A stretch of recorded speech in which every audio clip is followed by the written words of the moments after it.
Hello and welcome to Spotlight on Education. I'm Dr. Jon Kopko, Superintendent of the East Brunswick Public Schools, and your host for the program. Our topic for today is integrated language arts in the elementary schools here in East Brunswick, and we have in the studio special guest, Mrs. Carlotta Miller. Carlotta is our Supervisor of English and Staff Development. And I think for our audience, Carlotta, could you begin by giving us a brief description of integrated language arts? Well, the Integrated Language Arts program in the elementary school has as its primary focus providing students with authentic reading, writing, listening, speaking, and viewing experiences. We begin in kindergarten with the primary assessment portfolio. Some of the components of this portfolio are the self-portrait, the parent questionnaire, student interview, concepts of print, letters and sound recognition, and a writing sample. And based on this assessment, we determine what the child needs to learn, and it drives the instruction in the classroom. This continues, the primary assessment portfolio continues until second grade, with incorporation of other components like the writing sample, a literacy scale, the running record, sight word list, and a phonemic awareness inventory. This portfolio is discussed with the parents. They begin to hear the language of the portfolio during the first parent-teacher conference in kindergarten. And then they receive more information through report cards and follow-up conferences to determine how their child is actually doing and progressing towards literacy. This assessment leads us to the balanced literacy program, which we provide for our students in kindergarten through second grade. Some of the activities that you would see as part of the balanced literacy are shared reading and writing activities, center work for practice, some independent reading and writing, and flexible guided reading and writing groups. This is basically the framework of instruction until about the end of second grade, beginning of third grade, where we start to see literature circles, reading and writing workshops, and focus skill lessons, and eventually in third grade, the beginning of the research process. Basically, on a daily basis, you will see children reading, writing, speaking, listening, and viewing in the language arts program. Before you became the supervisor, you were an elementary faculty member here in East Brunswick, and during that time we were making the transition to integrated language arts. How did you see it from that perspective? Well, I embraced the integrated language arts idea because for me it was really the only way that I could see to be able to teach language arts. I never, my basic background before I went to the elementary school was a 7 through 12 experience, and that's the way I taught at that time, by integrating the reading, writing, speaking, and listening. So for me, it was just a very natural progression. Some of the elements that I was able to incorporate in my own classroom, now as a supervisor, I'm able to share these ideas with other teachers. Could you actually tell us about an instructional strategy that perhaps you used as a teacher and are now bringing to our own staff as the supervisor? Yes. One that is very close to my heart is literature circles. As a 5th grade teacher, one of my major goals was to get the students to read and discuss books. Of course, writing is usually a follow-up activity to reading, but sometimes when you force students to constantly write about the reading, they lose the idea of really wanting to read. So I wanted them to discuss books. And so I would get them into groups and say, okay, now, discuss the book. And they would discuss it a little bit or, sometimes drift into other conversation. So I said, all right, now I will give them some focus, and I provided them with questions. They answered the questions adequately, but they never really talked about books in a very genuine, authentic way. Around this time I was searching, and I found the book by Harvey Daniels, Literature Circles, Voice and Choice in a Student-Centered Classroom. And suddenly everything seemed to make sense. The reason the students couldn't talk about books in a very genuine way was because they didn't have the language, they didn't know how to talk about books. Literature Circles provides them with that framework. We teach them how to talk about books, basically. In Literature Circles, we start out with roles. There are several roles, and you'll see those on some of the videos. The discussion director is one role, the literary luminary, a word wizard, an illustrator, connector, a summarizer. And the teachers model these roles. The children have an opportunity to learn the roles and practice the roles. And then eventually they get into a group where everyone has read the same book, and they actually perform the roles in a group. The primary goal, though, is not for them always to stay in these roles, but just to teach them how to talk about books. Eventually, we want them to just be able to use this language and talk naturally about books. Well, we do have tapes of the literature circles in 3 of our schools. Could you tell us who the teachers are? Yes. In the first tape that we're going to look at is Melissa Vergantino. She teaches 3rd grade at Chittick School. And one other thing that you should know is that many of the teachers are in different stages of development in understanding literature circles. And in this video that we're going to see, students are just beginning to practice the roles. So the teacher really has a lot of input in the discussion. Eventually, the teacher will not have as much input in the discussion. The teacher will walk around, evaluate, kind of kid watch, make anecdotal records. But in the video that you will see initially of Mrs. Vergantino's class, she is a major part of the literature circle. The second one is Kristen Higgins, and she teaches 4th grade at Lawrence Brook School. And she has actually gone through the roles, and you will see students participating in a literature circle. They also are at the beginning stages, and we need to do some more staff development and really work with the teachers so that they get them to the point where they don't need the roles eventually. The third video that you're going to see is Beverly Wilpon, and she is doing part of the training for literature circles. She's focusing on the word wizard, and everyone for this day is the word wizard. And this is the way the teachers teach the different roles. Everybody practices, and then they debrief and they talk about, what makes a good word wizard, what makes not so great a word wizard.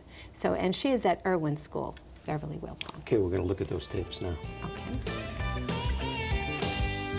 Today we'll be doing Be a Perfect Person. I'd like everyone to get situated and ready to start the discussion. With Literature Circles discussion directors, I'd like you to begin with your group.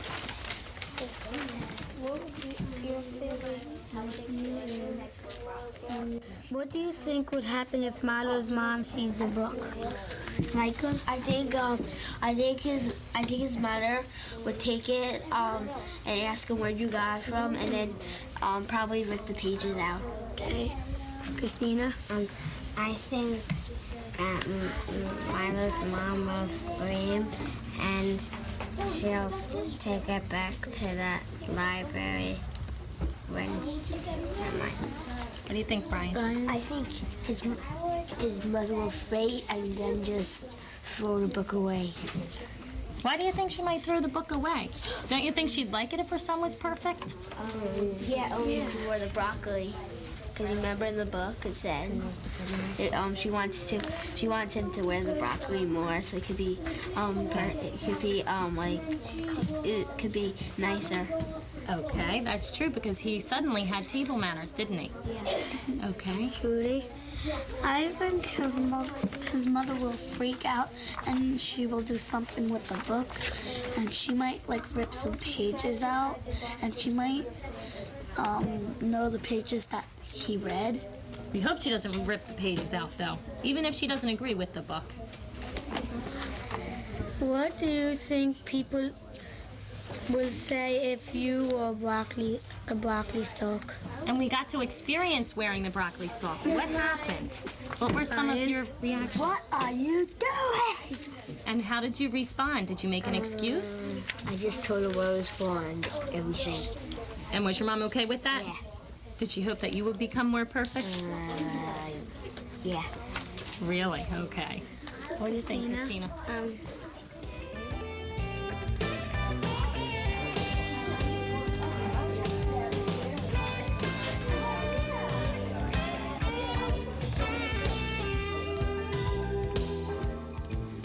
Let's review what our literature circle roles are.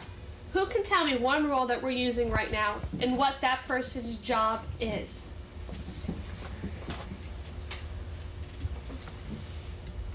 Chris. Word wizard. What does the word wizard do, Chris? You're gonna get a word, then go to the dictionary and find a definition for it.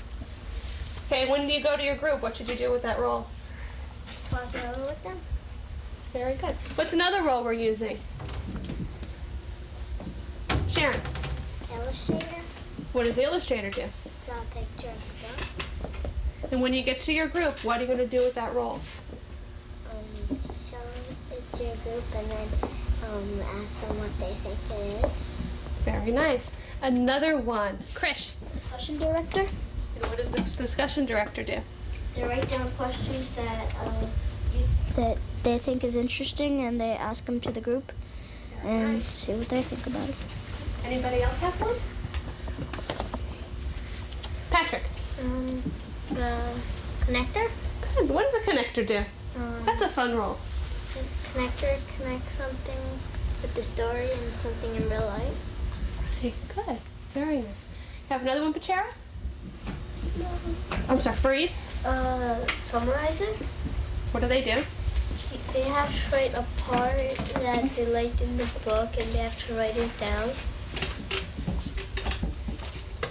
What does a summarizer do with the whole part of what you read? You're not just going to report on one part. What do you talk about? Like, talk about like the whole book.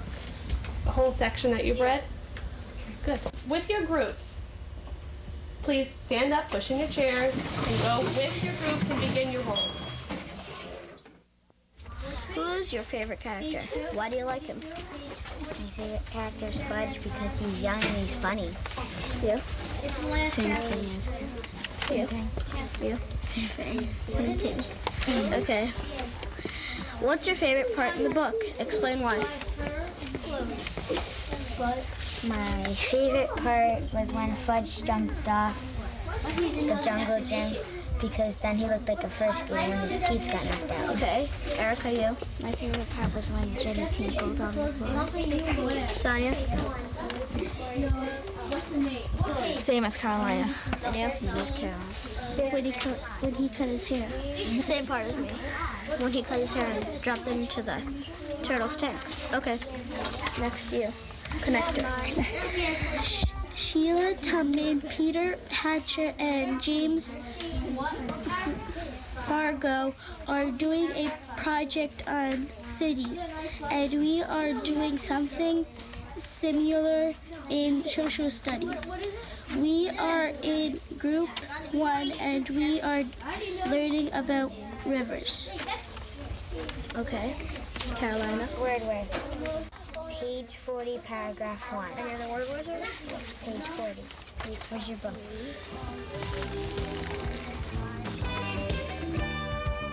Okay, today you are all going to be word wizards. And we've talked a little bit about being a word wizard, so this is what I need from you. I need you to go back in your memory banks and tell me, what is your job if you're a word wizard? What is your job? Alex. Your job is to pick at least from 3 to 5 words and to underline. Good. He said you have to pick 3 to 5 words. Can you pick 2 words? No. 3 words? Yes. 4 words? Yes. 5 words? Yes. 6 words? No. Okay, you got it. But can you pick any 5 words? Yes. No. No. No, you can't pick any 5 words. I wonder what this chart is for. Okay, guys. 1 or 2 words has to be something with an unknown meaning.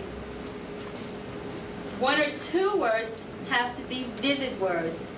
What's a vivid word? Vivid word.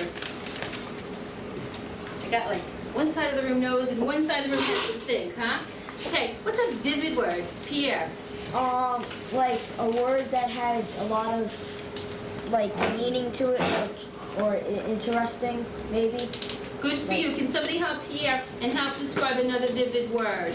Need a little bit more vivid. Need a more vivid description of vivid words. Melissa. A word that, instead of saying the word bad, you can say it's terrible. Good for you. Who are the leaders for each group? Where are my leaders? Okay, you are about to all become word wizards. Are you ready? Yes. Are you ready? Yes. Oh, now I know you're ready. Unelegant would be another way of saying not fancy, so it would be considered a vivid word. Interesting. I'd say examined because it's like examine is another way of saying like a study of something.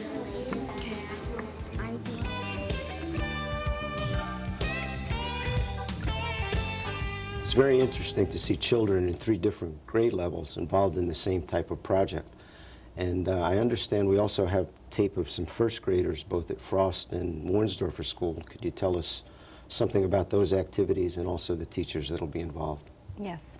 The first tape is of Holly McCooch, who is a teacher at Frost Elementary School, and she is doing an activity called Make a Word. This is an instructional strategy to teach phonemic awareness, or as we used to call it, phonics, and we're working on getting the students to make the connection between letters and sounds. The next teacher is Cheryl Frank. She is a teacher at Warnsdorfer Elementary School, and she is doing a running record with a child. This is part of the primary assessment portfolio that we spoke about earlier. In the running record, she first will introduce the book, and then she will ask the child to read a short selection. While the child is reading, she is writing down exactly what they are saying. This helps her to determine which strategies the child is using so that she can teach him or her what the other strategies that he needs to incorporate in his reading. Let's see those classes now. Okay, boys and girls, we're going to practice making our words today. I need everyone to put their word books away, and you need to put all your letter cards at the top of your desk, just like Sierra has, and just like Sammy. Very good. Let's see what letters we have today. Let's hold up the consonant L. And you can say the letter L. Let's hold up our P. P. Let's hold up our S. And let's hold up our N. Wonderful. Now we have a vowel today, and the vowel we're going to be using today is A. Every word that we make today is going to have this A in it. Why? Jake? Because it's the first letter of the vowel alphabet. Well, because it's a vowel, right? And because all words have a vowel. And since it only has one vowel in it, it's going to be the short vowel sound. Who can make the short A sound for me? Hallie? Ah. Can everyone do that together? Ah. So all these words today are going to have an A in it. So let's put the A separate. Down in front. Good, like Sierra again. And like Matt, and like Nicole. If you're not sure how your cards should look, theirs look perfect, okay? And all the words you make today are going to have the short A sound. The first word I need you to make for me is going to have 2 letters in it. Hold up 2 fingers. Wonderful. The first word you're going to make is an. I would like an apple for snack. An. And who'd like to come make it up on the pocket chart? Shoy?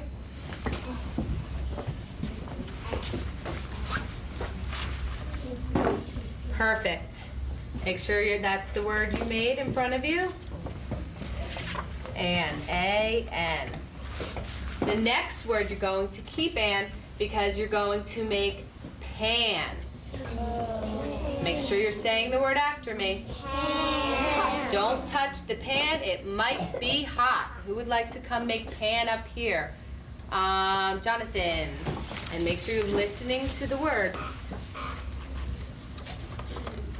Is this right? Yeah. Sure is. Check your work and make sure you have pan. And the challenge word for today, the star word. You're going to see if you can make a word with all of those. Don't call it out. Keep it a secret. See if you can figure it out. And then we'll see who'd like to share it. See if you can make a word using all 5 cards. Timmy, you want to come do it up here? Is this what you have? Yes. Yes? Let's say the letters together to make sure. P-L-A-N-S is plants. Okay. Samantha, I'd like you to read a book to me. It's called Don't You Laugh at Me by Joy Cowley. And in this book, you're going to read about many different animals, and they keep laughing at each other, and they do something very wicked to each other. Why don't you read and find out? Don't you laugh at me. Spider is laughing. Don't you laugh at me, says bird, or I'll eat you. But Spider can't stop laughing, so Bird eats him. Now Bird can't stop laughing. Don't you laugh at me, says Cat, or I'll eat you. But Bird can't stop laughing, so Cat eats her. Now Cat can't stop laughing. Don't you laugh at me, says Dog, or I'll eat you. But Cat can't stop laughing, so Dog eats him. Now Dog can't stop laughing. Don't you laugh at me, says Tiger, or I'll eat you. But Dog can't stop laughing, so Tiger eats her. Now Tiger can't stop laughing. Don't you laugh at me, says Alligator, or I'll eat you. But Tiger can't stop laughing, so Alligator eats him. Okay, stop right there. I'm going to stop in the middle. Tell me about what happened. Everybody kept laughing and everybody kept eating each other. They kept eating each other. And I stopped you in the middle. Who was the last animal to get eaten? You remember that? The tiger. Uh-oh. Thank you very much for reading to me, Samantha. Carlotta, one final question. What can parents do to help their children become more proficient in integrated language arts? Well, the most important thing that you can do as a parent is to support your child in their literacy endeavors. Sometimes that may mean reading with them, reading to them, but always to be there for support. The second thing that you can do is to read to your child or have your child read to you every single day. Research has shown that 15 minutes a day of independent reading increases your reading level by at least 1 grade level. The third thing that parents can do is to participate in the activities and the programs that the schools run. There are lots of opportunities, paired reading, reading nights, reading incentive programs, and it's not always just what you walk away from, you know, after going to one of those nights, but it's also a way of showing your child that you're really interested in their learning, you're interested in their literacy, and that you're there to support them. Well, thanks for being here with us today and sharing this information with our audience. It was very, very interesting and I think informative. And I'd certainly like to take this opportunity to commend you and your entire staff for the exemplary programs that you're bringing to the students here in East Brunswick. You're doing just a magnificent job, not only in the integrated language arts area, but obviously in the English area and the staff development as well. To our audience, I'd like to thank you for watching and hope you'll be back with us again next month when we'll be discussing our substance abuse prevention programs. We will have a student assistance specialist with us and also our supervisor of guidance, help, and student assistance.